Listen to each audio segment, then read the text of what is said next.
Welcome everyone to another day of Clash Royale League Asia. My name is Joel Sylvia. Joining with me is G-Clef for the expert analysis for the games today. We're back for another week. Another weekend means that another exciting weekend of Clash Royale. G-Clef, how do you feel about today? Well, that's right. We're going to have the Southeast Asian region today, Korea tomorrow night, and Sunday night it will be Japan. And that's going to be it for the regionals. And they're starting from week 3. We are going to have regions going against each other. So this will be the final weekend with only regional matches. And we're excited to see the last final bits of what they have and see right now. If you're joining us for the very first time, this is our second week of our coverage of the Clash Royale League Asia. And we're joining in a second week of events here, starting off with Southeast Asia again, as we did last Friday around. Going to be going on to that order from Southeast Asia to Korea to Japan from Friday, Saturday, and Sunday respectively. Let's look at the overview here for what we're going to be presenting here. We're going to have 3 regions of Asian teams here. Korea, Japan, Southeast Asia are the regions being covered by our broadcast today. And Seoul OG&E Stadium are going to be the ones covering this broadcast today. Of course, we do have a lot of different broadcasts covering these different events, with today being covered in Taiwan for the Southeast Asian portion of things, and we're going to be going back to OGN for Korea and to Japan in their home server as well. Yeah, different day, different broadcasting from different production every single day, but it will be every Saturday, Friday, Sunday until the late mid-July, so you can watch all the Clash Royale action right here with the CRL Asia. There you go, and we look at the standings here with Southeast Asia with Brand Esports, a team that really emphasized a 2v2 game. That's right. And have said that they have been on the main focus on working with this new mode. Has gathered up 2 wins overall on their very first day. The only other team with 2 wins is GameWith from Japan, a team that really surprised all of us of what this team might be able to kind of exemplify when it comes to the end of the season here. The team that you were very surprised with, you were giving me lots of private conversation before the broadcast, of course, that they are really excellent in their style and all the players actually play super well. We do have the second page here. Sandbox is the only team because they played twice and lost twice. That is the only reason, but still long way to go. This is a pennant race with 8 weekends. We've only been through 1 weekend, and a lot of teams actually played 1 match only. So we'll get to see a lot more matches coming up from these 8th place teams right now. The teams that have only played once will get to play twice today to round out the group stage of things. And let's look at the schedule for today, and let's look at the Southeast Asia. The teams will be covering. AHQ will be playing twice, going up against Chaos Theory for match 1, and Kicks in match 2, and Chaos Theory will be back to face off against the undefeated Brand Esports, the team that really have kind of gathered our attention for the very first week. Yep, they have said they looked very confident, especially as you mentioned already, 2v2. They're the team that specializes in 2v2, a lot of experience, tournament experiences actually, so not just the practice experience. So they have a lot of done. I'm having high hopes for them right now. Quite impressive as Brand Esports has been, but you won't be seeing them until the very last match of today's coverage, as we're going to be seeing the other 2 teams, see how they do for the matches to come. But AHQ, a team with obviously a high value in just the organizational representation of what that just organization have done in the past, but not the strongest showing in week 1. We're kind of expecting that with the 2 chances they're given today, see how they do here. Yep, here comes Chaos Theory. They fought against Kicks last week in the very first match of CRL Asia actually, and they dropped their match against Kicks. They went all the way to the ace match, but they dropped it against 2-1, and Kicks ended up coming on top in that match. So Kicks, a lot of expectations for this team, especially seeing them for the very first time week 1. It's good to know that, once the teams have kind of had an experience with the different teams for the very first week, and they had just over a week just to analyze what went right and what went wrong, and kind of analyze the differences to kind of compensate for what you're going to bring to the week 2 side of things. Will be exciting to see as well. Yeah, they got some data, but I would say no one has too much data. They don't actually know what kind of deck, what else do they have at the moment. They have some, they have few. only showed actually 1 or 2, Right. maximum of 3 decks, but there are so many different decks that you can pull out. You can go for the chip damage deck, which C actually has been focusing a lot more on the beatdown, the Right. heavy elixir decks, as we pointed out. Even with the elixir collector ban, they still brought out the giant, golem, lots of P.E.K.K.A.s in play. So I expect a similar type of deck coming out, but it was very different from the other regions, like Korea having lots of miners and poison. Japan, I expected about the same. And Southeast Asia, they are having their own playstyle. Let's see if that continues on tonight, or maybe they will transition into one of the structures like the Expo that came out a lot from especially from Korean region. Right, and we saw from Korea and Japan having a more diverse selection of decks and kind of the difference in weight class. When you talk about the heavy decks being played mostly by Southeast Asia, you think that's just a 2v2 type of deck and 2v2 types of mindset going on, but we saw from Southeast Asia they really love to play those even in 1v1. So maybe we'll get the same story that we had reflected upon week 1, but maybe week 2 of Southeast Asia could bring us something new here. Yeah, totally. And I think I'm very excited for 2v2, especially we saw some crazy moments like just firing up. No, less of a defense, but a lot going for the offense, just thinking that you have a better race, you have the better race for that king crown, or for the king tower, and they actually got 3 crowns all the way. And if there are ties, all the way ties up situation, it goes to set wins and loss and the game wins and loss, but after all that, it goes down to the crown count, so it actually matters a lot. So trying to get that 3 crowns.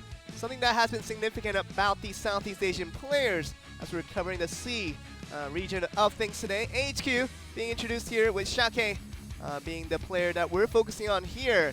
Going to be coming out for 1v1 for his team. Liking the Zap, Poison, and the Infernal Dragon.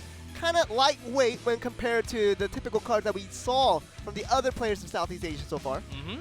We've seen a lot of those favorite cards, but ended up not really using it because they don't really have the quickest cycle with the lower decks. Let's see if they end up bringing something else. We didn't really see too many spells, other than few poisons, and the heavy one actually lightning, one of the spells that they have been using a lot. They did get the recent buff. With the most recent patch that came up, of course the balance changes do affect how the teams will strategize. Of course they do have to come for picks, but teams are experimenting with so many different types of cards where, you know, every time a new balance update comes up, people will feel like they want to kind of readjust and kind of learn the process of kind of using the different combinations of different cards here and there, and I think we might see that into play in today's games as well. Yeah, I think I have a very strong feeling that all the regions, most of the region, they will play a similar type of that compared to the last weekend. And once the regions go smashing into the other regions, we will see the combination of the meta and how they react to one another. And then finally after week 3 and 4, I think we're going to see some of the difference, the meta kind of settling in with the new patch. Wow, an interesting ban coming in for this 1v1. A 3 Musketeer ban from the side of Xiake for AHQ. Wow, that is something I didn't expect. I think you would just rather ban out Elixir Collector more than anything if you're just worried about this heavy deck composition, but he feels like JayTV, his versatility when he uses the 3 Musketeers, especially when people split that into 2v1 on both lanes, it's going to be a dangerous situation where it feels like Xiake cannot compensate for. Yeah, it's also Xiake is one of the cards that he actually used. So very strong one for the push, for the split. So oftentimes you can't really defend both of the lanes. Yeah. It's really hard to defend both at the same time. And the attacker may actually just switch the lane and go for that single one. Sure. Doesn't really matter as long as you have the defense. But Tornado getting that change, I think that was the reason why it was also kind of banned. Really interesting, Now they have to go through that 3 minutes of initial time to make their deck right now. Okay, we do get the first 3 minutes before we start any match to give enough players enough time to talk along their allies to see what strategy will be the best to approach this very opening game here. As you see Xiake talking with his teammates, kind of compensate for his deck and trying to construct a perfect composition. He wants to just move on forward here. Jay actually preferring lots of Hog Rider decks, Dark Prince with the bats and guards. He loves to use those too. And we don't really see a snipe ban onto those lower elixir ban. It's usually the higher ones and the spells that we would see. There we go. We do have the Hog Rider and with the Zap. And we see the guard. We actually have the most features. So improvements made from the production every single weekend here. There you go. They're just taking the data from what they have been played from last week's games. Kind of considering the fact that AHQ only played one game last week, the sample size is quite small, you have to understand, but from what they have been favoring, it gives us an idea of what we can expect today's game as well. Not going to be speaking of stats too much today, as we only have one match or two matches at the maximum, and maybe at the end of it we'll have some more numbers to actually work around. Starting from next weekend, we'll be looking into the numbers and what's the win rate on these cards, what are they banning, why are they banning. We'll have a lot more reasoning to analyze after tonight, I think. We'll also get a look at the versatility of the players and how varietal can their decks be. It's going to be the question to be answering as well, and we'll get answers to that as the more games are being played by a lot of these teams here. Of course, the regional qualifiers means that the teams that do far better will have more games to play in the later coming weeks, because once they try colliding between the different regions, only the best teams will be able to play. Yeah. Lots of players. I think we are ready to get in, and we are already in game one. There we go, starting us off with JayTV and AHQ Xiake. Just waiting for the full elixir before anyone pulls the first card. Are they waiting for that 1 minute mark once again? Might be. As you already said, they want to go for that heavy ones, so maybe they're just waiting for that double elixir mark. Do have 1 minute and 30 seconds before we reach that point. With the elixir collector not being banned, it is open. Yeah, You definitely. can place it right before that 1 minute mark and then start going as soon as possible once that minute mark hits. You would imagine that both of these players maybe hit the elixir collector on their first draw here. Could be an indication, as all the question marks kind of tell us that we might be expecting some big pushes coming from both lanes here. JayTV even last weekend with the tornado ban from the other side. This time he banned it himself, but he won twice, and that was the end of the set. And I'm pretty sure with that ban, he still feels ready, just like last weekend. Maybe he can just have a similar deck style that he has been using. We do have 45 seconds before we do reach that 1 minute mark where the double elixir will come into play with JayTV from Chaos Theory against Xiake coming from AHQ. The ban cards being the Tornado and the 3 Musketeers. So 3 Musketeers will not be part of this big push going forward, but Tornado will not be there to stop the push either. So there will be lots of slows with the spells. I don't really expect too much poison happening.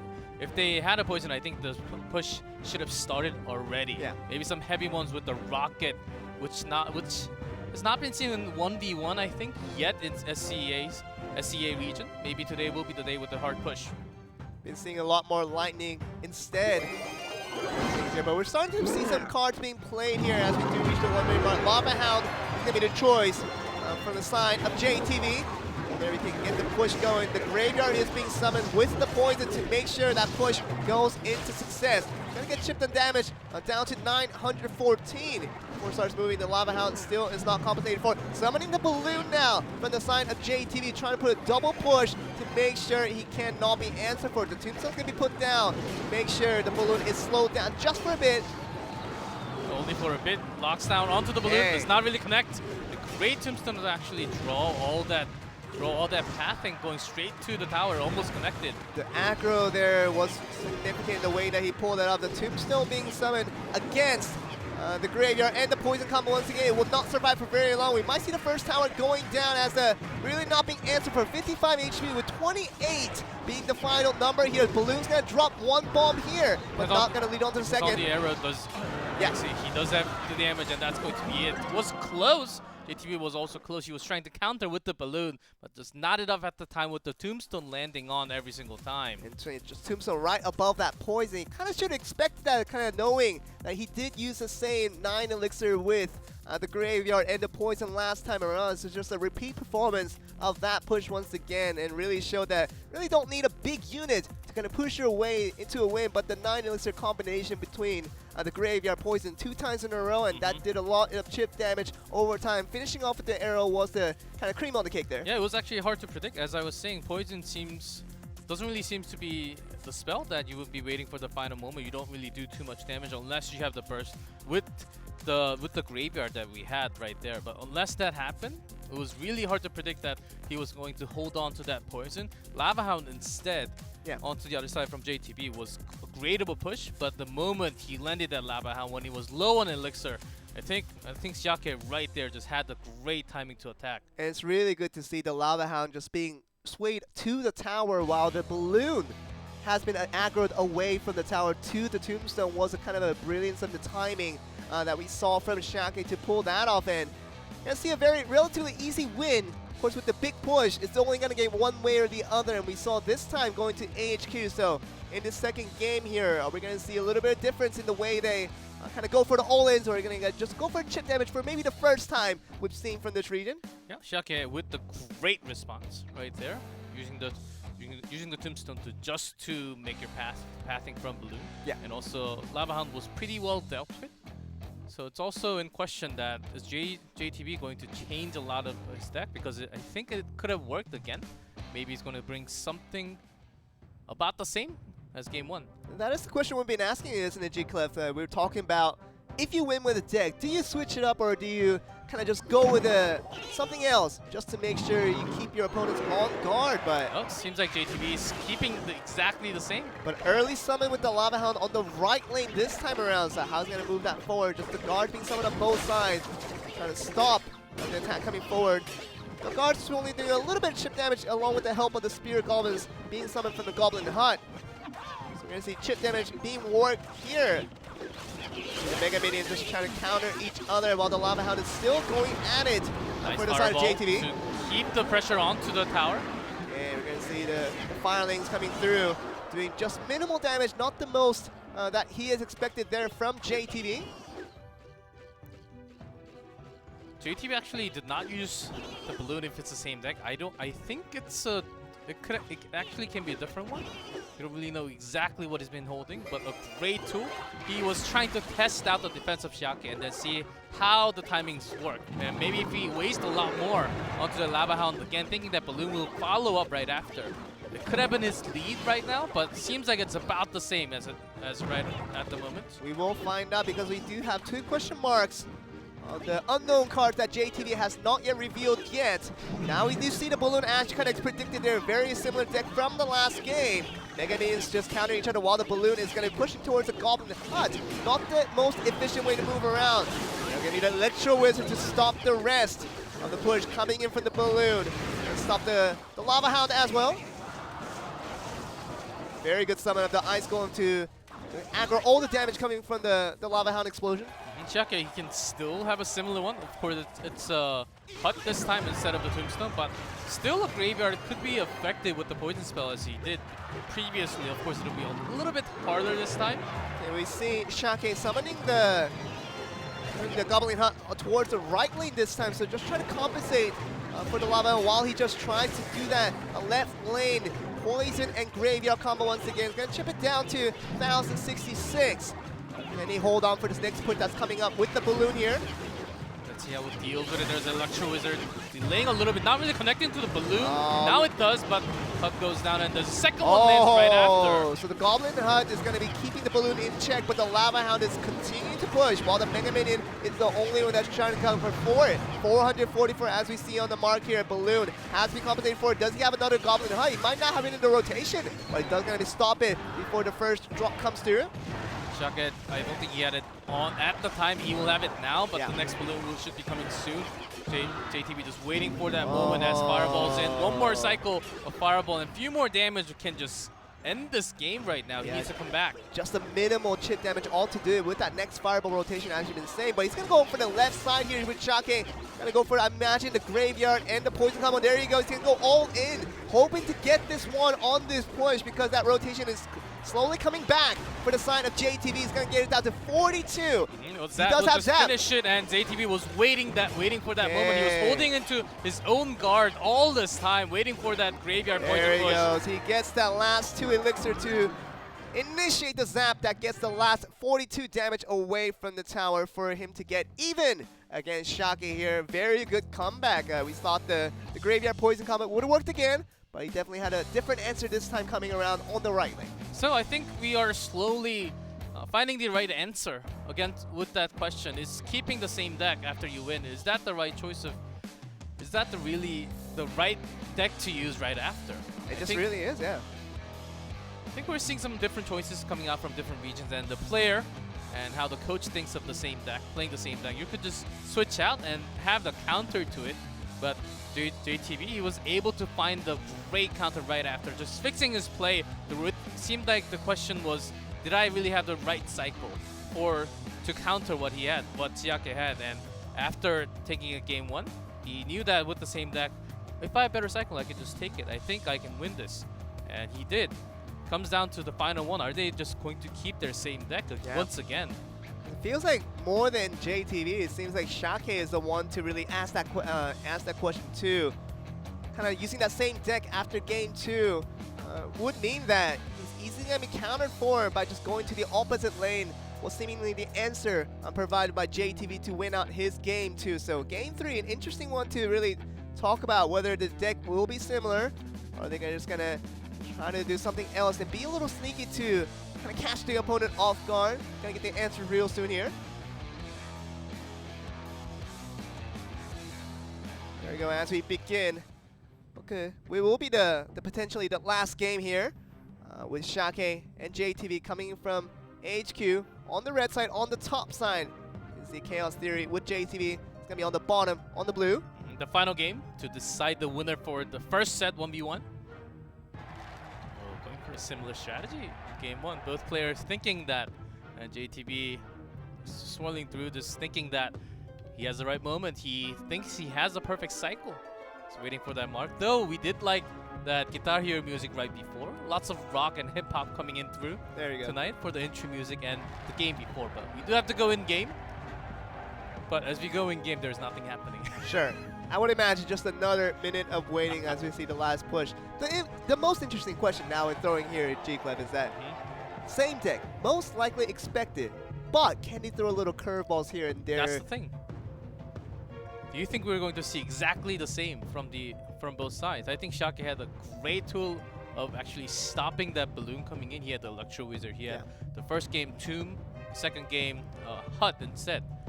Maybe he's going to change up his strategy a little bit, maybe going back to game 1 and having a less cost of a structure to actually draw the attention from the balloon. Definitely before that 1 minute mark, using that 9 elixir just to summon the graveyard and the poison, you're really not available to use any defensive strats against the Lava Hound and even the balloon coming from the opposite side. But now you're at the 1 minute mark when you have a little more extra elixirs to work with, even after using that 9 elixir for that combo. He can come back with a defensive strat to compensate for the Lava Hound and the balloon that will be coming from JayTV here. Giant's going to be summoned for the very first time here. The Ice Golem being summoned on the left from Xiake. Seems like Xiake went back to his game 1 deck so far. We're going to see the Infernal Dragon here to just wipe out the Giant. A different one from JayTV, a totally different one with the Dark, and even guards come out. He wants to make this push to the maximum, landing that poison spell already. Just not going to even have the Tombstone as an option, but Tombstone coming in, really good relay of aggro there. Just really putting the Giant on the left side here. It's going to get him down. Giant's going to be summoned again on the left lane here to try to work with the Dark Prince that has already been on the field here. Giant actually went all the way to the other side, and then that's going to land on Great Fireball as a defense, but landing on a few hits. Gonna get a few hits there, trying to just minimize the damage with the Baby Dragon, just trying to put it out, but the Miner being summoned here as well is going to be taking away the aggro from the Ice Golem, being taken down for the Infernal Drake, but right now just 2 lanes here, being heavily damaged for Xiake so far. This is a big problem. It seems like JayTV did a lot more damage, but still going for a long term. Unless his poison really misses, I think he's going to just push in. He's going for all. Look at the Infernal Dragon. Infernal Dragon connected to the tower. Has to use the zap. Wow, that was a really game of inches right there. That could have done a lot more damage if he wasn't careful. But the balloon being summoned here by Xiake. Can he get 1 drop in? He's going to get 1 drop. And he'll get the explode damage, obviously. Which is either Hunter is working against the Baby Dragon here. That's the thing. He has the Giant, he has the push, but he's so slow. And that Infernal Dragon landing on Giant means Giant is basically gone already. That's a zap out. Look at the zap to just stop the damage coming in for the Infernal Dragon, but it's still going to stop the Giant. But with the Miner coming in, not going to be much of a problem for Xiake. Just going to go for this last push here with the balloon here. Got the Baby Dragon and the Infernal Dragon in his tracks. So just 1 push all to do it. We're still in overtime, so 1 tower going down could end it all here. Giant Going in once again, Hunter still survives, is going down with the final shots from the Princess Tower. That's just enough with the poison. JayTV does not want to make this push as far, but here comes the Miner. Oh, the Miner and the Giant. Just one punch out of doing that will be enough, and Miner does get the last hit on there, and JayTV. We thought that him bringing into the last 1 minute, a lot of questions were up in the air whether they were going to use the same deck, but completely different decks from both sides, and we saw JayTV raising his hands once again. Yep, just psychological war there. I think JayTV just came on top, waiting for that mark, just thinking that it's going to be a similar one, just like game 1, but it was totally a different one. Giant actually, he was not really connecting too many shots at the beginning, but once he found out that the tombstone was going down to the poison very soon, he's got that lead. He's got that lead on the momentum to actually push in, and he was sniping on that left tower consistently. AHQ off to a bad start once again. You know, starting off with a loss. Of course, they can come back from it by winning the 2v2, and eventually the ace smash to come. But they haven't had the first best week in the previous week when we were kind of introducing SEA for the very first time. But now we're here at week 2. Maybe a week of preparation, a week of studying over the other teams to kind of how to best prepare for these teams to come. But not the best start to AHQ already, with Chaos Theory doing a far better with JayTV kind of coming with those 2 consecutive wins now to get us to the 2v2 here. Yeah, it's also a thing. AHQ ESPORTS Xiake, he did a great job, but he didn't really want to reveal his other strategy. Maybe it was not ready. That's his fault, I think. But if he wants to hide that strategy, because we have a long race here, very long marathon actually. Not even a race, it's a marathon of 8 weeks. So if you run out of all the cards, if you run out of all the hidden strategy, the decks that you have been using, that if you have revealed everything by week 2, then all the other regions will be watching you. So as a coach, as a player, do you really use everything, or do you try to hide it and use it at as many as you can, try to get as many wins as you can? But if you lose the game, if you lose the set, then I think it's better to actually bring out something new here, you know? Never know, but try to be minimal just to cover up the strategy just a little bit. Do just enough to win the games here, and for Chaos Theory, you just need to win one more against AHQ, and that 2v2 will be the answer for them. If they do win it out, they don't even have to go to the 3rd match, but they do get that W on the board here for the very first series here. Yep, just a reminder, I know lots of you guys are just getting into Clan War, and sometimes you're forced to play a deck that you're not really comfortable with, agree. You know? You can't really use every single card, and you have limited. Of course, you have to spend the gold too, but upgrade. And I've been having problems too, so just you told me about me, that. We all feel the same with the Clan War, and there are lots of cards that you don't actually use or have never used. Maybe it's going to be different in the times, but sometimes you have to just try something new, and it comes to the time of the 2v2, you have to try lots of new things. Tornado was the card that has been banned consistently in 2v2, but maybe we'll have that open. Oh, we're going to see something new here, because getting introduction of the 2v2 here with RayBagus, the 2nd player from Chaos Theory, being upped into play here. See how he does against his opponents from AHQ, because like I said earlier, if Chaos Theory wins this 2v2 in this particular series, they will just go out with the W, with AHQ suffering another defeat in the week.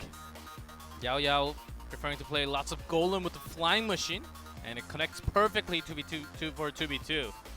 And even JerrySung has been using lots of Graveyard, though we do see that L2 at the bottom for all those 3 cards.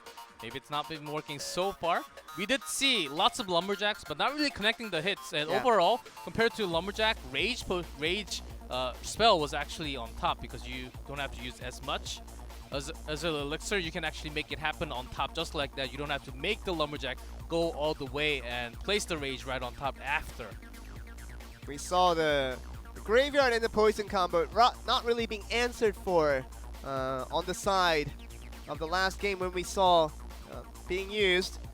Really haven't seen a big answer for how to compensate for that combo right there, but you talk about the Lumberjack, when you add that on with the Rage that is summoned on the right position, could do insane amount of damage. That could potentially come for either team here, but what cards they will pick here. We mostly have seen just heavy decks, heavy duty decks that are just all in.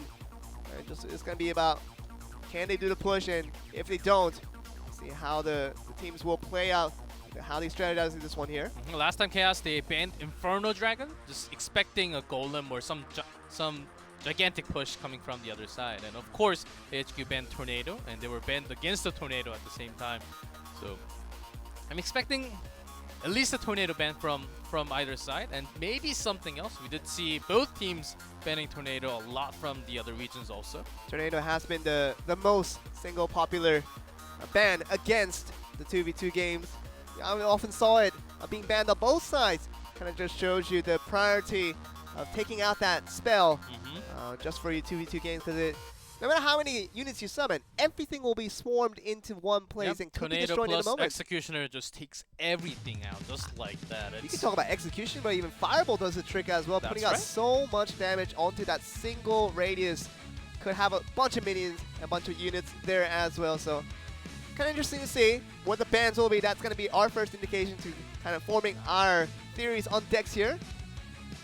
Maybe they will have something else as some chip damage coming in. Meanwhile, they send something else onto the left lane, like the Golem and the double prince maybe onto the left lane, and then they will randomly just have a miner onto the right, just doing chip damage, and they end up getting the tower onto the right because the left one will be blocked all the time. We'll see how they do. Still have some time. Of course, we provide 3 minutes for these players at the start of every match. So got that one for 1v1. We saw JayTV go up against Xiake.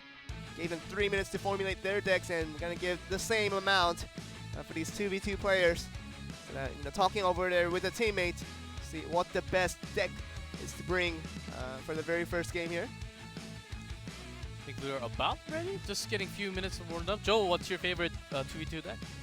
I mean, it Do you have a just separate deck at least? it just doesn't matter about what the favorite deck is. Seems like Golem has been the answer. Yes, oftentimes. Yeah, it's just been about Golem pushes too much, so much so that neither side is really even willing to ban out the Golem, no matter how popular, because they want to use it on their own side. And just kind of really interesting to see that it really wasn't really about the Lava Hound. The Lava Hound mostly has lost against the Golem deck that has been pushed a little more successfully, but P.E.K.K.A being brought onto the scene on the defense as well. It's kind of an interesting spectacle to see as well, because it can heavily counter a really good push that could come from the Golem position there. Hey, imagine what it could have been before the tornado nerf on the timing. It was 2.5 before. Yeah. So you can have 5 seconds of tornado as a defense. That's a lot of time. You can basically bring down everything in that 5 seconds. But now it's reduced down to 4 maximum with the 2 tornado spell landing right on top of each other. Yeah. Still, that's so powerful that a lot of these players actually have to ban it for 2v2. Still a very strong card, especially you use 2 of them with both players holding it in their hands. It's going to be about, obviously, cards and cards after. Talking about 16 cards being formulated to form the best deck you can have possible for this 2v2 scenario. And Chaos Theory currently leading 1-0. Can just get the right deck onto their plane. Could be good enough to give them another win. Could end out the series altogether. We did see a Korean team having a big mistake, actually using the tornado at the same time last weekend. Ended up losing that game because they were behind in Elixir because of that. They did have a cycle after, but once that was off, they basically wasted that amount. It seems like Chaos is actually ready to go. They had their hands off the device for quite a while. Seems like AHQ are the ones we're waiting for here. Just staring on the other side there. Of course, this broadcast is being brought to you by the Southeast Asian region broadcasters over there in Taiwan. So we're just kind of covering away here at OGN. The piggyback broadcast. Piggyback broadcast, as we do call it. Just to guys give you the English side of things as kind of the only independent ones to give you guys the English broadcast of this Asian region here. The real question is, are we going to have the translator for the game 1? For match 1 after last weekend we did not. And we were kind of surprised, and because we did not understand Chinese fully, we could not really transfer everything towards you guys, but oftentimes we can. And we ended up lying to you guys as well. We said there was going to be a translator. There wasn't a translator, so we ended up lying. We were told that that was going to be the drill. So here we go. We do have the favorite deck from trainers Dexterz. Very understandable there with the Golem always in the mix with double Prince Agitate, Dark Prince, and normal Prince. 4, 5 elixirs respectively. It's a meta deck, even before the balance changes, and even after the balance changes, I've been seeing a lot of those in the ladder, and it's still very good for 2v2. I think he can just keep about the same and go into 2v2. If his teammate has about the same thing, I think that still works very well. Yeah, after the changes though, Dark Prince has lost a little bit of health on the shield, but the damage is still the same. The speed is still the same. Yes. Everything about the Dark Prince that we love so much about can still be so supplemental to a really large push with the golem there. Maybe some reason why we're only seeing Chaos Theory. Oh, I know what happened. What happened? One of the players had to go to the restroom. Is that so? I think so. I'm quite sure on this. But you know what, G-Clev, I went to the restroom before broadcast and I feel fine. I don't need to go to the restroom between broadcasts here, but AHQ, like you said, the bench players aren't showing, but the players that are supposed to be playing are being shown on camera here. But they're not even standing up for some reason. Maybe they're having some device issues at the moment. I think we're going through some technical delays. Maybe, but we'll get all the updates to you guys the moment we hear it for ourselves. But as for right now, we haven't gotten any significant updates as to why this 3 minutes seems a lot longer than the 3 minutes we previously know about. I think it's been already 6 minutes. We were talking about the I'm clan war, we were talking about the 2v2, what kind of decks they were playing before, what they like to play, what are their favorite decks or cards. What do we have left? I'm not the one to argue, G-Clev. I'm the one that's trying to tell you that it's 3 minutes, but you guys at home probably know that with Chaos Theory taking off their headsets here, something might be going on. Yes, there's something wrong. At least we know that none of the players went to the restroom. Okay. We know that there's something technical, some kind of technical delay at the moment. So that just gives us a little more time to talk about free topics here. Let's go into Clan War. That has been the hottest topic on the community and everywhere right now. I have won just about 2 out of 3 on card collector days. Collection days? Collection days, I won 2 out of 3 mostly, and I usually win the final battle because, you know, definitely watching this Clash Royale thing and just studying over it, that just gives me an idea of so many other cards that seems like the average user base aren't really good with cards they aren't used to, you know what I mean? It'll take time. It'll take time. I think this Clan War system actually makes everyone much more competitive in a way that they have to use multiple decks now because sometimes you don't have your favorite expo just like I do. Yeah. So I'm oftentimes forced to do something else. But you get to share your favorite deck for your clan. You can copy it, try it, and then like it a lot more. You can talk a lot more. Basically, my clan was kind of dead, only requesting the cards. Yeah. But nowadays we're actually talking about the decks and why they're using it, how it's coming out, and all the stuff about the clan war. Like if you are busy for the next couple days, just do not participate in the collection day because you won't be able to do the final battle anyhow.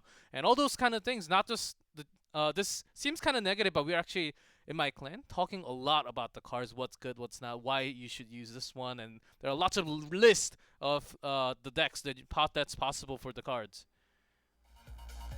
But yeah, Clan Wars has been an interesting addition that we're still figuring out. You know, of course, the intention from Supercell was that the clans will be more involved and thoroughly communicatable between the members, and actually the reward system was a big part of that because people felt like the clan chest was literally, it had nothing to do with the clan itself. I did get a legendary last time though, right before the patch. Right before the patch. That's the best one you get, just a farewell chest right there. The only one. But you know, it is interesting that Supercell kind of thought this through, that, you know, the previous clan chess had nothing to do with clan. You just play more games solo and you just contribute to the clan. This is a lot more interactive. Clan War has been a thing forever for COC, but now finally we understand why they were sitting down. We were supposed to have this replay, and we never really got to talk about the replay, but you guys saw all the games. It happened. Let's talk about something that's actually interesting. It's just Clan Wars. Clan War, yes. Because we're talking about this thing where all these clan members, it's for me personally, after I joined my clan and before this update came through, I never really looked at anybody other players in the clan. I never really took interest. I didn't know who they were. I don't know how they played because there was really no need to. But now you get this update that comes through, kind of a notification that your clanmate is fighting this battle against another clan member, and you get to watch that live. And you get to watch it live, and you look at it, and you just see that. You get to emote on the side. There you go. You get to like 5 emotes at the same time. You get to press that. You get to press that fanfare button to make sure whenever you get the fanfare, anytime your team. I know there are some debates of people liking it and not liking it at the same time, but it's always fun. You could quite troll with that, especially when your teammate makes a bad play and you press the fanfare. It's not the best feeling for your teammate to get when your teammate celebrates, when your clanmate celebrates for your bad play. Joel? I am not. not. But I know there's an option, and I You're a always bad keep that in boy. mind. I will not be a bad boy. I will be a good clanmate with all the good friends in there trying to have a good time. But I just really like that the Clan Wars makes the clan more Yes. interactive in the way So much that more. yeah. So much more. A lot more people talking. They're learning about the new decks, a lot about the different type of play. And I actually recommended them to watch CRL There you Asia. go. Just another advertisement right there. Of course, I didn't tell that I was a caster, but You should have. You should have. Why not? Hmm? Why not? You should have told them. because I lost 2 out of 3 final battles. Oh, so your reputation in the clan is quite low. I would have to. I gotta be. guess. I did win 8 out of 9 collection days, but the final Wow. battle is actually quite hard. End up getting matched to a lot better of a person, and you don't really know the counter deck as Mhm. much. And I was also forced to really engage with the new decks that I did not play before. Sure. So I'm liking. I am actually, even though I lose, though it does feel bad, but everyone watching it live right after goes in chat. Oh, good job, G-Club. Nice Right. try. So we have a lot of interaction. We actually talk about some personal stuff also. So our clan personally, we're having a great time with the clan war. I agree. Same as mine as well. But we got an update from the issue that we were having earlier at the broadcast. It was a headset issue, kind of an audio issue. Aha. You got to be able to hear the sounds. You got to be able to. That's right. You gotta be able to hear that Hog Rider. And the moment you hear that, you have to put down your structure right there. You and Simon do that every single broadcast. You got to have one Fireball. moment where you do that, Fireball. There, Fireball doesn't make any sound, but like, come on there. But we're talking about a headset issue. How that affects the players and gameplays. Obviously, people look. You can look at where a card is being summoned, but there are some sneaky little cards that doesn't make too much of a visual appearance. That Yes. you kind of have to listen to the where it comes about. So it's important that you get this headset issue resolved so we can provide the most fair environment for all the players. Very important, especially on 2v2. Like sometimes you don't even see the units being spawned as it spawns. Sometimes it gets deleted by a spell, Sure. or the Dark Prince is charging into all the goblins. They get deleted, so you don't actually know if they put an extra one in. Then you have the lead, and that's the moment you just push in everything. But if you don't get to hear that spawn, then you may actually not know. So sound is actually very, very important. Especially if the other player has sound and you don't have sound. That's that right. would be completely unfair, G-Cliff. That's right. We have to have sounds, and that's why I always, though I do have the music off oftentimes because I'm listening to my own music. Right. But I always have that SFX. Was it? Just FX sounds. Yes, FX sounds. sounds. SFX does stand for sound effects, G-Cliff, for your 2018 technological education there. You gotta be on the internet, maybe know a few terms here and there. There are lots of abbreviations in this world, There you go. and Yeah, I can't follow with everything that happens. But I'm still pretty good at Clash Royale, so If you guys ever That come to doesn't- Korea, you'll probably realize that what people like to do here is they literally abbreviate every little thing. everything. Oh my goodness, it's like, let me give you an example here. Kind of the food that we ate right before the broadcast. It's a chicken mayonnaise, just rice, and like, that's what they call it here. But now Koreans went this one step. The first step of that chicken mayonnaise was a little too long for Koreans. Understandable. I mean, It's also English and English all is not their that. first language, so they reduced chicken mayonnaise to chicken mayo. Sure, that's fine. Yeah, I'll go with that all the time. But The younger ones. what got me triggered, G-Clef, Mhm. was they went the extra step. They reduced chicken To- mayonnaise to chima. Which actually means something else. Chima actually It means means for skirt. Yes. But they reduced chicken mayonnaise to chicken mayo and chicken mayo into chima. It is that has triggered me to a point where it's beyond understandable. It's like, even as a Korean myself, I just couldn't take that. I know was if just you're way saying too much. like the last meal I had was chima, and then someone walking by would say, Oh. "What in the world? He's eating skirts?" Wow, I mean, that could have been very, very inappropriate. But let's not get too deep on that one, because we're gonna get to Clash Royale game very, very soon. Really interesting to see whether we're gonna get to the game very soon, because the headset issue is the only thing we need to get resolved before we can get in the game here. But just a reminder, if you're joining us now, we're on the game, our very first series between the Southeast Asian regions with AHQ ESPORTS on the right side, with Chaos Theory on the left. They got the first win in that 1v1. That's right. JayTV going over Xiake to get that 1-0 advantage. That could push them forward into a nice situation with 2v2. If they win another one, just end out the series there. Yep. Another great reason why we need the headset is because, of course, you have. Pretty sure you have your phone on the airplane mode. But once you're playing outside, you get a random phone call. But if you have the headsets, you can talk on the phone while you play Clash Royale. But if you don't have it, then I guess you're going to lose. So I oftentimes, at least I make sure to have the headset on when I'm on the bus playing Clash Royale, or I even go on that airplane mode if I want to climb. Make sure that I get my trophies. You don't want a random phone call ruining your 4,000 trophy run right there. Kind of a recent announcement that, I reached 3,800 very recently. I got there actually just yesterday. So, me playing Clash Royale for a couple of months now and just trying to get ready for this, guys, and learning so much, it just really gives me the education and the information to climb up the ladders. And man, I'm at the final stage there, and I cannot be the happiest man in the world. Yeah, I know. The first moment I hit 4,000 was maybe 3 weeks ago or close to a month ago now.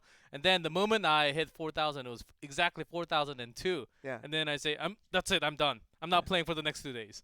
And then, But you run out of all your chest, and then you say, do I just keep on playing 2v2? But I think I have a chance again, and then you start to climb down. you could have played 2v2. You could have kept on rushing 2v2. No matter how many games you lose, the next game you win will give you a chance. But you just couldn't be patient enough that you had to play another 1v1, and now you're down to my level with 3.9k. Well, I can just take one game. One win will just bring me back to 4K. I've been actually trying lots of different decks because of Clan War especially, and also because for casting I've been trying lots of decks from the pro, and it's really hard. It's really hard. I'm not the best person at using fast quick cycles. I do like to delay a lot, but it's almost a bad feeling. It seems like the opponent has your counter all the time for some reason, and maybe they have some faster elixir charging time for some reason. I don't know what's happening, but that's the reason why I'm losing, right? I mean, unfair situations. It's the same. It's the same with every game. My golem seems very weak, while the other side golem looks really strong. It's always been the story, G Cliff. That just means that, this game that we're about to bring you here, still moments away. We'll get an update once we get the notification that the headset issue has been resolved. If a headset is going wrong, just buy a new headset. Just bring a new headset. Just borrow one from your friend. Yeah, Maybe that works out. I mean, something's got to work out here. We've been through minutes and minutes. We talked about initial 3 minutes that we're going to be given to the players. It's definitely a bit longer than 3 minutes for now, as the time we had to wait. About 20 minutes now? That's a lot. That's a lot of time to build your deck. Just putting that aside, you originally get 3 minutes to build up your deck, and 2 minutes each time if you can get a timeout that being called.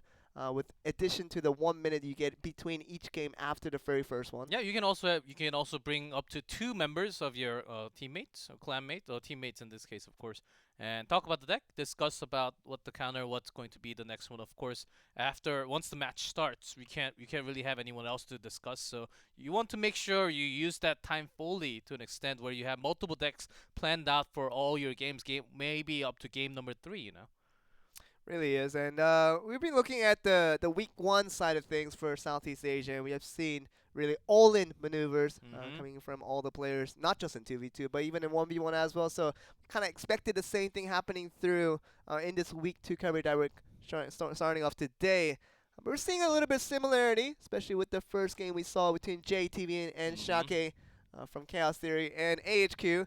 Kind of bringing up the strats of the Golem and also the Lava Hound, and just showing the combination between the Graveyard and the Poison. That's right. And really just heavy usage there, trying to just beat out your opponent just all at once. And kind of has been characteristic of what Southeast Asia is representing in the way they like to play this game of Clash Royale compared to the other regions. And I also like the fact that lots of guard card actually being used for defense, of course. And initially I thought this is not the greatest card for competitive. I think it was way too weak against the Dark Prince, especially who has been just trending in the meta. But actually, it takes at least 2 or more hits because they have the shield, and then they take damage right after. And also a great tool to delay the attack, like the Infernal Dragon has to get the shield off first, and then connects once again right after. So, and guards has been often used, especially for, not just especially, from all the regions actually. I haven't been really catching all the games from the other regions like NA and EU. But once we get to, I'm pretty sure we're going to see a lot of guards, especially for 2v2s. Are we ready though? That's the question we've been asking for a we have very the long bans. time. The bans are coming through with Poison from the side of Chaos Theory, with Infernal Dragon being banned here from AHQ, kind of indicating to us that maybe heavy cards are going to be on to play. Golem is definitely a card that's going to be played on both sides. See who makes a better push is the question there. Yeah, which means a tornado spell is open for There you all go. of them. So the thing, are they going to be able to use that to the maximum value, as they oftentimes use it as a defensive tool? And also a great one to have Golem Executioner to your own push. Yeah. And then use the tornado with the offensive tool to just annihilate the defense of the other team. That's also very possible. And maybe with some creative plays coming out from that spell. Double Tornado has been an option as well. You do not ban out the Tornado.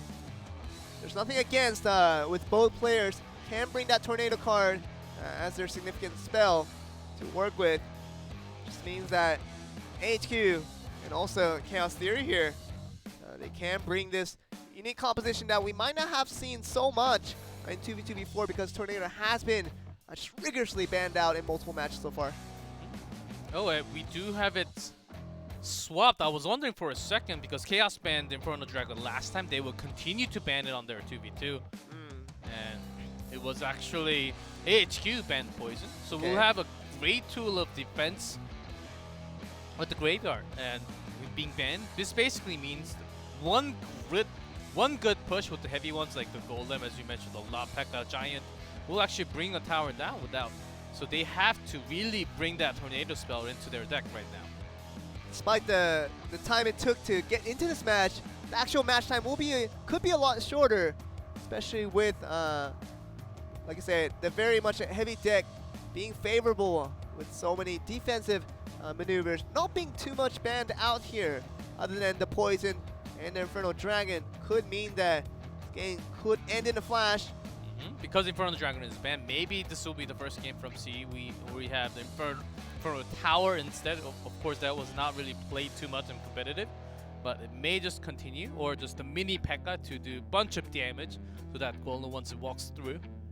Speaking of mini Pekka, the Pekka actually could be an option there as well, because we know the Golem most likely will be played at least by one of the two sides, if not both sides. Could mean that Pekka is going to be an option for defensive strats, transitioning over to offense as well. So as long as you summon on the same side, it's going to be looking good to be your primary damage output towards that big Humble Lock. Chaos Theory, last time when they had the 2v2, 2 wins, 0 losses. So it's pretty good of a stat so far. Can they continue on what they had against AHQ? That will be the question. I think they had a very good Golem push with some Flying Machine pushing towards the top, and also with the Poison spell oftentimes. But that being banned, I think we have to see somewhat of a different style compared to last weekend. So it seems like we're giving it 3 minutes again, now that the ban has come through. And we have been talking over a bit of minutes now, and I think we're finally going to get into the match here. Thank you guys for your patience waiting with us. Just as much as we've been waiting, especially for this headset issue to get resolved now. It seems like it is indeed taken care of, and we're going to be soon ready to get into this match here. See a cool shot from right in the middle from Neon Signs. We did talk about a lot, and finally we are getting into 2v2. Woo! It starts now. Finally, we are beginning between Chaos Theory and AHQ. Gonna be on this plane here to see what the players will be bringing.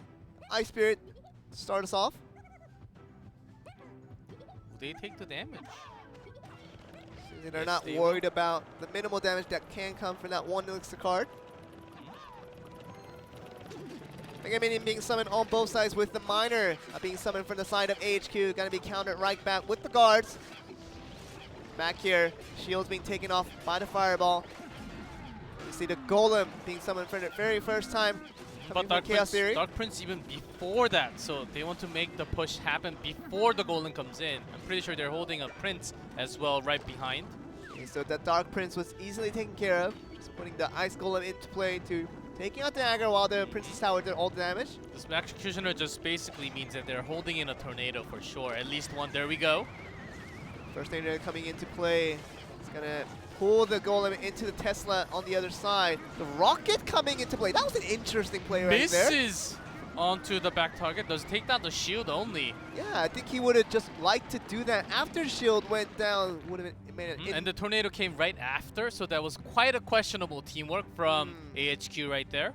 But they did defend it all right, so not too much of a mistake there. Could have been a lot better, obviously, with the guards coming in on both angles here. One just at the other troop of guard, while the other coming in from the side of Chaos Theory to work against the miner there. Second Golem coming through for the side of Chaos Theory. Last one around did not have the Dark Prince pushing the Golem, but it went preemptively before it. The real problem is the Tesla Tower. Of course, it has been just despawn right there, but Tesla Tower would double the Executioner. One single tornado would just end everything. There's a giant skeleton landing on right there. Oh, giant skeleton just trying to work against. Taking all the damage could wipe away all the incoming support. And there you go, the good use of tornado to knock off basically everything away. It's a great defense coming in for the giant skeleton, which literally just served as an explosion machine. Wiping out the members there. Gets a charge onto the right top tower as well with the double Dark Prince. There's a rocket now securing some damage at least, down to 1,000, 1,100. It's going to wipe out the Mega Minion in addition to dealing damage to the tower right there. It's going to drop it down to 1144. So on the side of AHQ, feeling good about their chances. If they can defend out this Golem push once again, could see them in a good position to finish out this one. AHQ just holding in the key with the tornado. Giant skeleton explosion damage is just landing on too much. Okay, but the tornado being pretty emptily there. Still gonna get all the damage into the Golem push support. Dark Prince just trying to get there to knock out the Executioner, but the P.E.K.K.A. being summoned from the side of Chaos Theory there. Fireball, just doing more damage to the side. Chaos Theory there from HQ. P.E.K.K.A. diving in. The guards respond to delay. P.E.K.K.A. goes down in the Prince as well. So over time, they still have 20 seconds on the clock. Okay. And because AHQ has the key, they have the big spells. They have the rocket to actually take it down in a few shots and a few extra damage onto the left bottom tower. Okay, the Dark Prince being compensated for over there. Once again, the Fireball coming through, trying to do more damage. In addition to the Miner that's trying to do a lot of chip damage with 2 Executors being summoned by HQ against this defense here. It's going to be 6-14. Does double rockets to finish us off. So didn't think that both players had the rockets ready, but seems like that was the last hitting card just available. They were chipping down with every little fireball that was coming through, but that was eventually for that last double rocket that came in there to end the game there. That's the power. Basically, what we just saw was the power of Tornado. Yeah. What you could combo it, if you can just defend it perfectly against anything. You have the final rockets to finish up, and in competitive, you have so much more time to actually finish up, not just an extra minute, extra 3 minutes in this case. So you have that plus 2 minutes to work on, and there are lots of times when you do 1v1 especially, you end up running out of time. You could have finished the game if you just had 10 more seconds, maybe 15 more seconds, but in this case, you have so much more time to throw that rocket as an offensive tool at the same time. So that's what exactly they did. They threw lots of rockets, basically rockets plus a few minor damage, but that was basically it to finish the game. We saw double Executioner coming from the side of AHQ, but we thought it would be used in conjunction with the Tornado that can come through, but we saw the best use of the Tornado actually coming from the Giant Skeleton. Just as soon as the explosion was about to happen from a dead Giant Skeleton, they put the Tornado in to wipe every single units that were being summoned to support the Golem. So we know the explosion from the Giant Skeleton does immense amount of damage as long as it was within that radius. So very good use of that, and AHQ off to a good start now in this 2v2. Need to win a lot more of those because currently they're down 1-0. They're just going to be winning this one here. Gets them much closer now to getting the game they need. Still a long way to come back into this game, AHQ, if they can finish us off with game 2. We're back in 1-1 in set score, but as you see on the screen, we have the teammates up on to have the discussion, which means a timeout has been called from either team. We don't exactly know which team, but still having that extra 1 minute mark to have it as a bonus. Now Tornado being able to being used. I think both teams can actually go towards the same direction.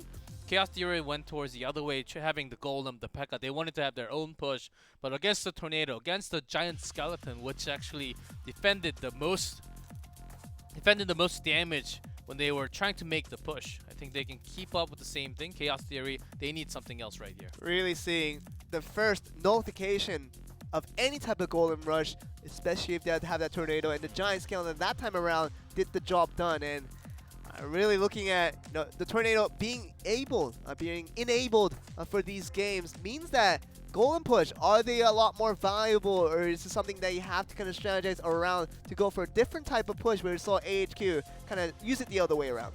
It's a different one, as Infernal Dragon has been banned, so they had to use something else, which was in this case Tornado Executioner plus Giant Skeleton was pretty effective against both Dark Knights. We didn't really see Dark Princes, of course. We didn't really see Princes actually coming out. I was expecting Double Prince to pop up, but it was only Dark Prince actually. So in that case, they couldn't really have single target damage as much. Okay, we're gonna see. I think we're gonna get ready to go into the second game here. I've been waiting for a long time for these 4 players to settle their game here. Game 1 did go to the way over to AHQ after defending out the Golem Pushes time and time again, very successfully in chipping out the tower on the left lane with the fireballs and the rockets. Here we go. That's exactly how AHQ started, but not going to take that 90 damage plus from the Ice Spirit. Using the bats and the guards just to start off with the cycle. Cycling around the deck to make sure you have the right cards to play for the big push that you're waiting for. Another guard being summoned on defense from Chaos Theory. Going to be facing up against the Executioner with the Ice Spirit there to help support it as well. Not going to explode for the time being. See the Flying Machine being used as a menace, and everyone has been annoyed with that so far. Tesla being dropped with the mini P.E.K.K.A. here. Whoa. Does not get a hit onto Tesla. So certainly a different deck from Chaos this time. Much lightweight when compared to the previous one that we saw. Kind of the Tornado telling us that really heavy decks just sometimes doesn't work out when you have the Tornado and an instant overkill with the explosions that could happen from any of the units we know. Flying Machine, a great defensive tool. Yeah, Flying Machine, especially when I casted the games from Japan, we saw that the Flying Machine was just really taken care of just by a fireball every time it was summoned. So players did not want to see this card being played and wanted it gone as soon as it can. It's because of the range. Once it has something else in front, because it has so far of a range to actually do point damage onto a single target. That's why it has been sniped most of the time. Here comes P.E.K.K.A. See the first big card being played here with the P.E.K.K.A. now going to be up against the Giant Skeleton. Wonder if the explosion will happen. The Flying Machine once again taken care of. Really not to enough anything needed to destroy that Dark Prince there. But now we see Chaos not really putting down everything for their attack, just getting a taste of what AHQ can do as a defensive tool, so they're delaying it.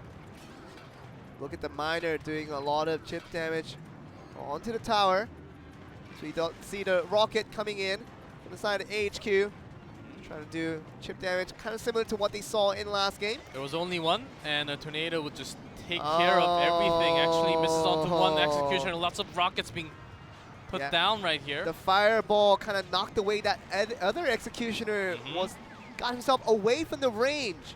Kind of a self-induced mistake right there from Chaos Theory.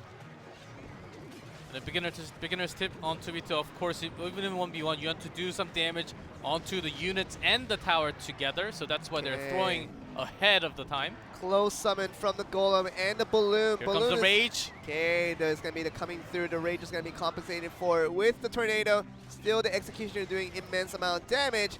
Golem being slowed down with the Ice Spirit. Going to be split into two without exploding onto the tower itself. 737 is going to be knocked onto 305. So one more rotation of the rocket ought to do it for Science HQ. That just means that will be this game. Yeah, Chaos Theory needs to put in an all-in before the next spell comes in. 113 is going to be finished off by the Fireball. coming from AHQ. So once again, very similar tactic, just wiping out the defense with fireball, rockets, and doing damage to the tower at the same time over and over again. Eventually got them to a first tower win. That was good enough to get the win there. Chaos Theory brought a different deck this time, of course, but a similar deck actually, having a slow push. Having a slow push against lots of Tornado Rocket didn't really work compared to what AHQ had. They had a lot quicker of a tempo. They had the miner to actually do direct damage. So sometimes fireball landing on the tower was just enough to do some damage. Plus it got the final shot onto the tower as well. So they don't need that rocket anymore. And miner just oftentimes does straight damage to the tower. It's very easy to connect. And once you have two miners going all the time, I think they had a better rotation in the cycle and better rotational of just playing the game and how you can win overall by using time, getting that chip damage. It was really overtime that they had enough spells to carve out the tower one by one, and that became good enough to wipe it out at the end. Just means that AHQ now pulls it back to even against Chaos Theory. We're down to 1-1, so we'll be going to ace match with a 1v1 to decide everything. So all the players that you've seen so far, they can come back and to really face this last match to decide everything here for both of these teams. Everything's out the books. The 1v1, the 2v2, it doesn't all matter. Everything is now all dependent on this very last match here. Yep, the final one, the ace match, is the last one that we have. It'll be the same best of 3, but you never know what's going to come up in this case. In 1v1, it was JayTV versus Xiake. They can play once again in this ace match, but before that, we will have the replay of 2v2. Okay, the first 2v2 was kind of similar to what we eventually saw in the second 2v2 as well, as you saw the double rocket finishing off. That's been part of the story for the very first game, where we saw just spells just chipping off every single time, eventually getting the win at double rockets, over 1,000 damage. That's good enough to just make it off for the win. The rocket, of course, the most expensive spell, and also with the most damage, is very slow. But once you get a hang of it, you kind of know how long it takes, when you want to time it. It's pretty hard at first. It's very slow. Sometimes you'll miss. Even the pros miss sometimes. It's very small in radius compared to the other spells. But once you get used to it, you will, just like the pros, you will get to hit the unit and the tower together. That is the best shot. As you chip down the time, you will continue to just throw the rockets, and eventually you can win just like that with the spell damage only. It was important that AHQ, even using 12 elixirs in total to get the rockets down every single time, they still had used a very good use of their elixirs to defend out all the attack that was coming through from the side of Chaos Theory, especially with the golden push that was being compensated with the tornado, giant skeleton explosions, and executioner. Everything you just needed, just enough to defend out every single time so that your tower isn't destroyed before you get all the chip damage in. Yeah, that's right. And they both had tornado and rocket together, holding in their hand most of the time. But they also had great teamwork. They never used it together onto a single target. Okay, we're gonna go on to this ace match here. We're gonna bring out trainer Dexterz here. Kind of surprising that JayTV was the one that brought them the first win, but they decided to bring out a player that just lost in the 2v2 scenario just earlier. Gonna be going to Xiake once again. Another surprise pick of a player where he did not win the initial 1v1. They just want to forget everything and just bring in this new fresh play, thinking that Xiake is still the best man forward. Yeah, Xiake played with 3 Musketeer and Tornado Ben, and he was the one playing Graveyard Poison, waiting for that 1 minute mark and just chipping damage. He did win the very first game in 1v1, but dropped right after, just keeping the same deck. I think they were waiting for this moment to go for the ace match. We only got to see one deck. I think he's on to something else right now. They think that Graveyard Poison combo will be on again from the side of Chaos Theory. They just might ban out one of those 2 cards. With Poison ban not being the worst ban in the world, obviously that is a viable pick.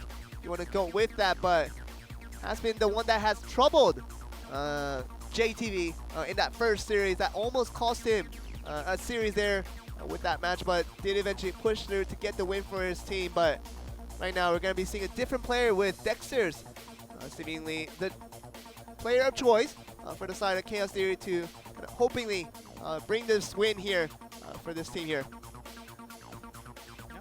Ace match comes all the way down here. 2 wins, 2-game win here will bring them a match win. So lots of pressure onto them. And we do see the ban already.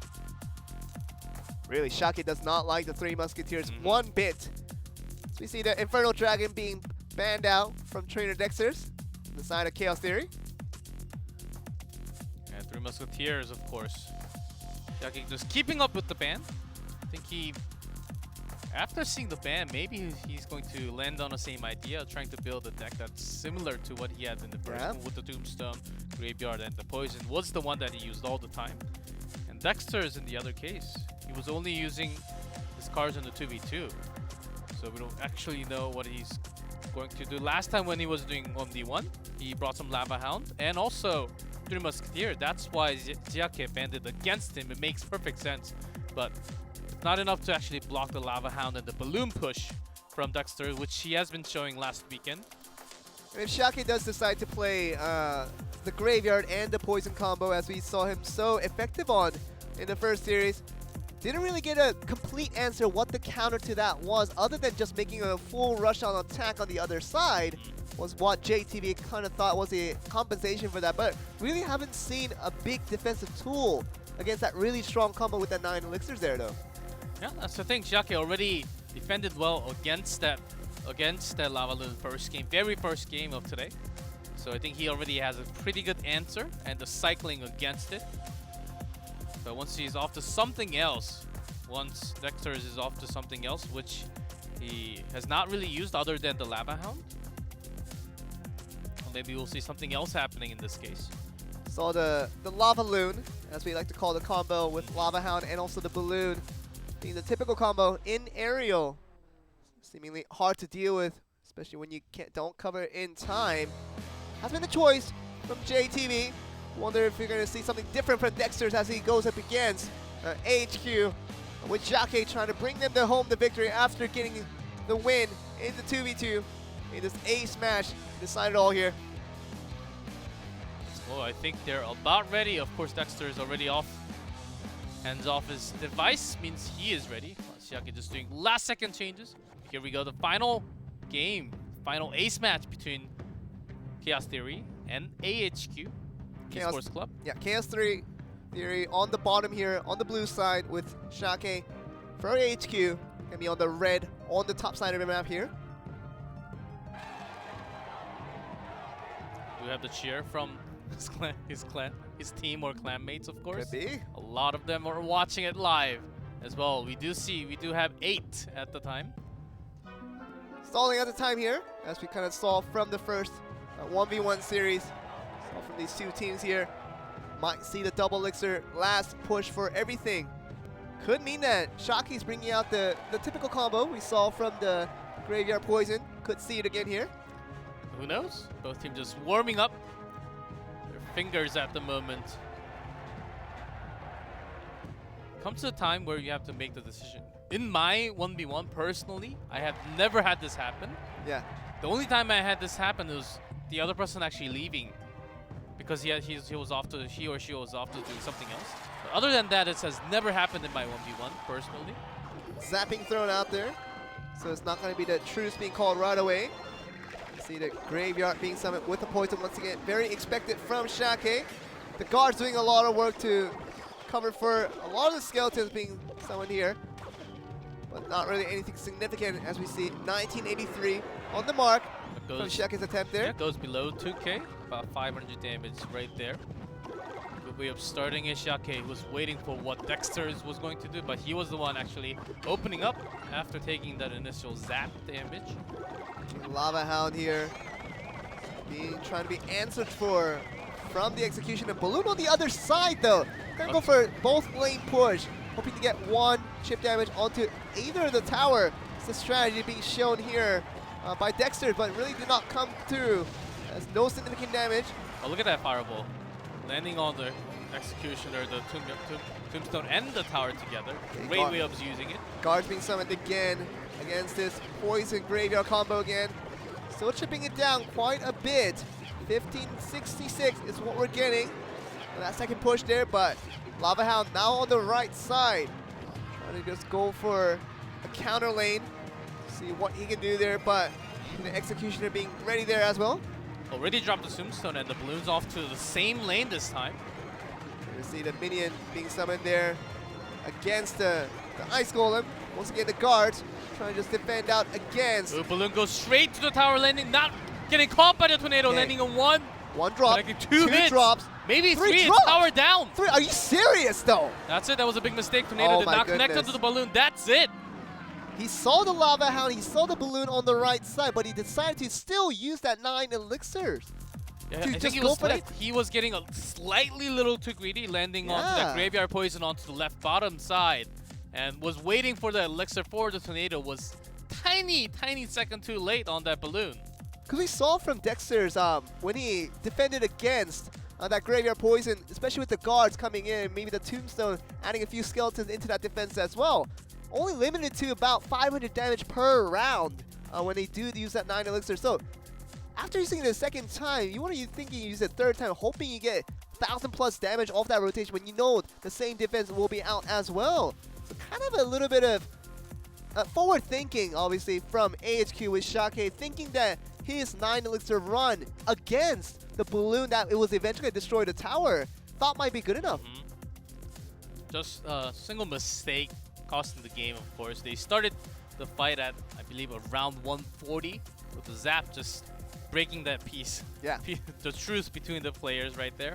But after all, so far Dexter is coming on top so far, and another timeout has been called. That's why we have JerrySung here discussing with the potential deck for game 2. Could imagine that AHQ was the one to call the timeout here after suffering that loss. Was not the best way to lose. I mean, if it was a fair fight between the two of the teams and really talking about, they tried their best, they did all the right thing, but just the inches of difference cost you the defeat. And you could say that, but in this case, AHQ, I feel like a significant mistake that came through such greed costing the game on that occasion. A little bit of greed of going in for your own attack. I believe in the similar thing. If you are going in for your own offense, you have to at least trade the tower. But in this case, when there were overtime, of course you can't. You lose your tower, you're done. But once it comes to the right time, if you can get the faster rates, go for it. But if you can't do that, I would always choose the defending side and defend first, and then go for the offense. In this case, I think Xiake missed both of them, his own attack and the defense at the same time. Really showing the typical mentality of Southeast Asian players was so far of all in or nothing there, coming from Xiake once again. Thought that graveyard poison, after only did about 500 average damage per round, maybe he just thought that it would do 1,000+ damage on that rotation to finish it off before the balloons can blow up. 3 drop that he got for free though. He knew that Dexterz was very low on elixir, has basically nothing to defend at the moment. That's why he went for the attack. But if you can't really catch the balloon, even if he actually caught the balloon in the tornado, I think it was going to land at least 2 hits, because balloon was quite healthy when he landed onto the Princess Tower, because Lava Hound was taking all the shots from the towers actually. Yeah. So it's interesting to see how Xiake reacted to that situation. Kind of prompted a timeout from his teammates to make sure his mentality is set, because they just cannot switch out the player during a series. And this series that they have decided that Xiake was the best man forward for AHQ to hopefully bring them a win. Still is going to be on that same forward thinking that Xiake, as long as his mentality is being put on the right path, that AHQ somehow could come back from here. But right now, being down 1-0, Xiake really needs to show something very important here and very significant. They can pull this right back here. I think 2 minutes about up. Teammates has to go back to their seats, and both players finally getting ready. This could be just the match over and going to Chaos Theory if Dexterz takes this game too. Dexterz bringing out a very similar deck that JayTV showed off in the very first set. Obviously coming up with the Lava Loon. It's been the main topic of theory here for Chaos Theory. Bringing the Lava Hound and the Balloon on the opposite side from where the graveyard and the poison has been played. Guards and Tombstone was kind of the answer. Thought we didn't get the answer last time around, but this time definitely has been finding the solution to the counter to what they were bringing from HQ. It's a little different as soon as Dexter saw that tornado spell landing on the ground. He timed it well enough to actually make it really hard to use that tornado spell to gather all the troops coming in. He landed the troops after one another, so it's really hard to catch all of them. At least you have to take some damage initially, or the late damage. You have to choose when you want to drop down that spell, and that was the toughest thing for Xiake to actually defend. So Dexter coming on top, using that mind game against the tornado spell has been pretty effective in game 1. Let's see how he does. Could be the last one with Dexterz. If he does win out this next one against Xiake here, could give them the W that they have been long waiting for. Of course, AHQ just going back from week 1 here.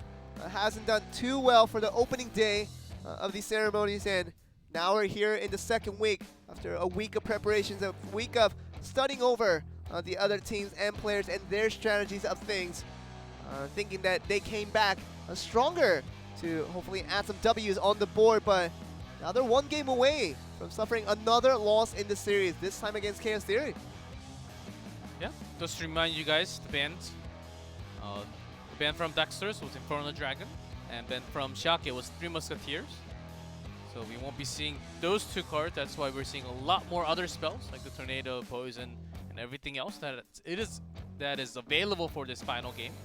Seems like now I'm seeing the Three Musketeers of why he banned it out so much is that the Skeleton and the Poison really easy to counter when you just have 3 Musketeers being summoned on the middle of the map and just trying to just wipe out from range all the Skeletons coming in with such a high attack speed that comes from those 3 deadly Musketeers we know with the 9 elixirs. Yeah, it's because he's not using anything like a Fireball to actually deal with all 3 at the same time. So great choice of ban, picking the deck against what the opponent has. So he banned out 1 counter to his strategy, which was the 3 Musketeers, but now the guards and the Tombstone, quite easy to deal with. It seems like the Poison and the Graveyard only being limited to about 500 damage per round, so not the best trade when you're investing 9 elixirs to go for an all-out attack. I think if Xiake is looking for that big attack, might as well, if you're only doing the chip damage, might as well just try it already and then try to chip it down, because you might actually not have enough time.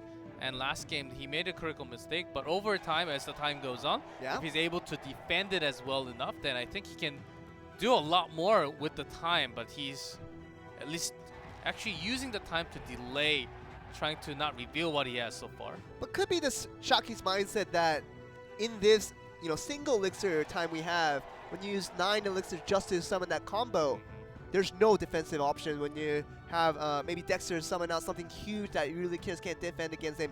Maybe just give away 3 Crown Towers right after that when you're just worrying about chipping damage. And you do have a point there where you could chip damage over time, and that 500 to 500, 500, 500 eventually gets to 2,500, which is what's needed here. But talking about your defensive options as well, it has to be viable there as well. But until you get to that 1 minute mark where you get the double elixir, seems like Xiake is not going to pull the trigger there. Let's see, down to 120. But the key point, the only difference we have right now so far is that we have 1 less spectator. We're down to 7. Who are we missing? One of the members got tilted and just decided not to watch. But we're here 10 seconds before we get to the double elixir. Let's see how the games will go. The screen will show us who's going to be the first to pull the trigger. Just a Mega Minion with Lava Hound on the right side for Dexterz. Seems like we're having the same one from Dexterz. Okay, we're going to see the summon again. The guards being compensated for the Poison and the Graveyard. Has been easily taken care of. But the Mega Minions coming in to do a little more damage as well. It's going to be countered by the Mega Minion on the other end. We're doing a lot more than 500 this time. About 6 to 800 damage done there. Tornado being used very well, but push the balloon. Yes, pulls the balloon, but gets a great tombstone on it. Tombstone was there just in time, but is he going to get the balloon with the Mega Minion Poison as before it drops? Gets the explosion damage on top of it, so better of a trade for trainers Dexterz. Okay, but it does not land the drop with the balloon, which would have been significantly worse for Xiake. Just trying to stay in this game here. The guard being summoned once again by the side of Dexterz, which means that he will not have it as a defensive tool for the Graveyard Poison combo. But I wonder if he's going to go for that here as the attack is being put on the left side. He's not really concerned about the left push. He's concerned about the Lava Loon. push that's coming in. Lightning actually doing tons of damage to all the units. Balloon going straight to the tower. With the tornado doing some damage, so Executioner drops right after. Oh my goodness, I think he was trying to land. That's it. No, he was trying to land the lightning on the balloon, but it did not connect. He had an extra unit that had more HP than the balloon it did on that radius, so it did not get the immediate amount of that 6 elixir max value that he wanted there. So now that he's just running out of elixir after using that lightning, it's seeming like he doesn't have any other defensive tool against that balloon coming for that drop.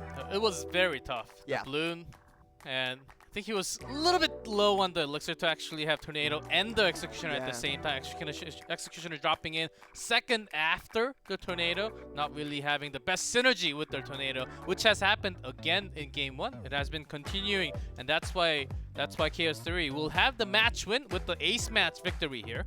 Bit of a hasty use of that lightning, wanting to really just knock at the balloon preemptively, but did not come through that moment. But we see Chaos Theory doing well against Xiake once again with 2 different members, and seemingly knowing that their 1v1 members are still strong, not just putting all in on one member, but putting in with both members pulling at the victory here. I think the timing on those balloons and lava was critical. Yeah. And because he was pushing it from the left side also at the same time, it was a lot better than the graveyard poison push that Xiake has been focusing on. It could have been better, I think, if he started earlier, I would say. But the lava with the balloon, with even the guards, it was pretty tough to deal with. Of course, you were losing some of your chip damage onto your tower, but you're contesting against 9 elixir graveyard plus poison on top with just the guard, which is just a small amount. But you do end up losing some of your damage onto the tower. But once you make that gigantic push, if the balloon lands a single hit, that's a lot more than the entire combination of the attack from the other side. So exactly, I would say balloon wins if you can just time it against a tornado executioner, which Dexterz did perfectly on. Ended up being Xiake literally just using the same deck for all of his 1v1 games from the very first series onto this very last ace match here. He did have the same key cards, a little different of course in the very first set. He did have Infernal Dragon instead of the Tornado Executioner. Here we're seeing the first series where it came from Xiake and JayTV. Let's see how this went about, and mostly about this obviously the graveyard poison from Xiake being countered very well by the side of JayTV on this first set, putting all the giants into play that got the significant damage at the end. Great use of the poison, and Xiake making the giant come to the left side actually helped JayTV so much because he wanted to push onto the left side anyhow right after.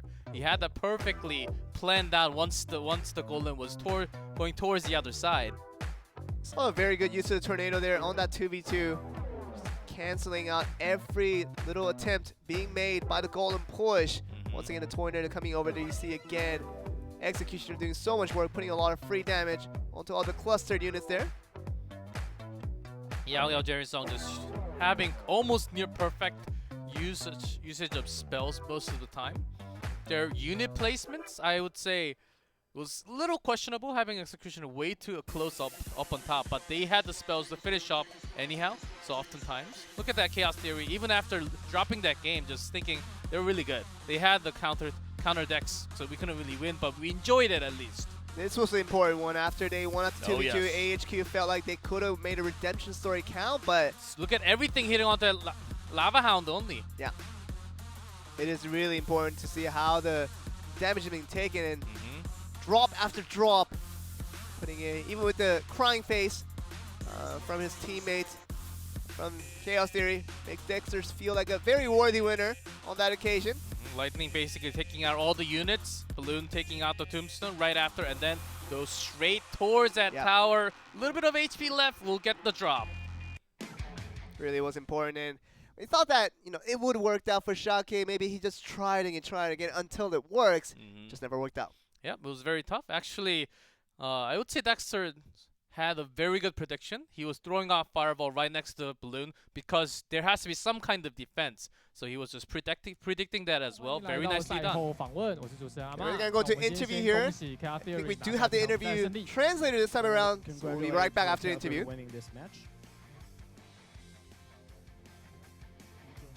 OK， 那我们就先来访问一下这个第3场最后赢下来的全的 Dexter。对，那其实前面被扳回来这1分之后，你们是做了什么样的调整来？今天是一路压制了侠客，是由谁来提出这样子的方式来继续压制侠客的？对于他的针对。Yeah, I think you won over AHQ Xiake for the whole match. So what kind of strategy you have developed against him, especially against him, because you guys won over him like throughout.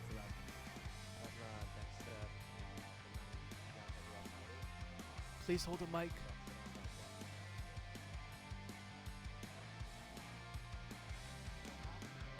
Berdoa, percaya diri. Ya itu aja. Itu aja. So he had a lot of self-confidence, did some prayers, not a specific strategy. He was very self-confident in himself. 我想我赛前有祈祷一下，发展一些特殊的策略，然后对自己很有自信。这样。OK， 那么今天终于是拿下了第1场的首胜。那么这样接下来再隔1场之后，还要再对上下1场的比赛。那你们这个现在心情怎么样？ So we're gonna play another match tonight. So what do you feel right now? Nanti malam kita masih ada match. Karena ini menang, feelingnya kayak apa sekarang?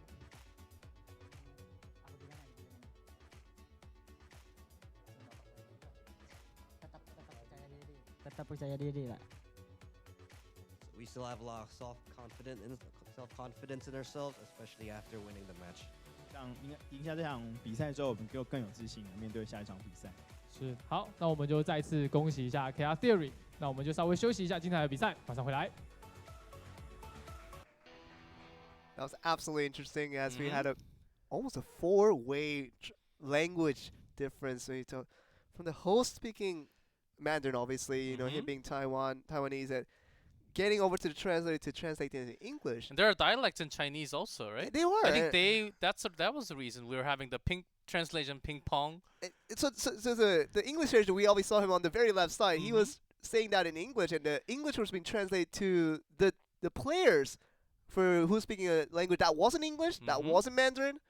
So I was getting confused. Even English was getting translated into another English. I just get my ears open every time I heard English. I was like, oh, that's what I'm supposed to hear there. But it seemed like he was very confident going against Xiake at that moment, and then once he started to get his rolling going, and then he just got it done at the end. It was going to be just a talk of confidence, as you heard from the interviews there. Kind of be the players building up confidence is a good thing on this long run and this long journey ahead.